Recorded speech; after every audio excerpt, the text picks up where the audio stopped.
ময়মনসিংহের বালুকায় যৌথ বাহিনীর অভিযানে মানুষের বিপুল পরিমাণ কঙ্কালসহ ৩ জনকে আটক করা হয়েছে। গতকাল রাত 12:30টার দিকে উপজেলার সিড স্টোর ঢাকা-ময়মনসিংহ মহাসড়কের সোনার বাংলা উচ্চ বিদ্যালয়ের সামনে একটি যাত্রীবাহী বাসের অভিযান চালিয়ে এসব উদ্ধার করা হয়। সোমবার দুপুরে বিষয়টি নিশ্চিত করেছেন বড়াডুবা হাইওয়ে থানার ভারপ্রাপ্ত কর্মকর্তা জাহাঙ্গীর আলম। আটককৃতরা হলেন মোহাম্মদ সাইফুল ৪৫, ফারুক হোসেন, আলমগীর হোসেন। তারা ময়মনসিংহ সদর ও শেরপুরের বাসিন্দা।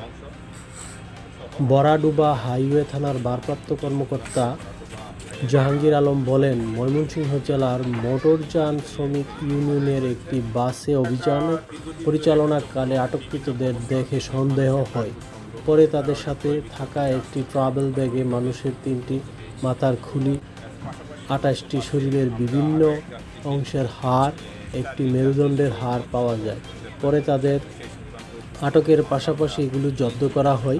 আটককৃতরা শেরপুর ও ময়মনসিংহের বিভিন্ন কবর থেকে মানুষের হাড় চুরি করে ব্যবসা করে আসছিল। তিনি আরও বলেন, এই ঘটনায় পুলিশের উপপরিদর্শক সজীব মিয়া বাদী হয়ে একটি মামলা দায়ের করেছেন। আসামিদের আদালতে পাঠানোর প্রক্রিয়া চলছে।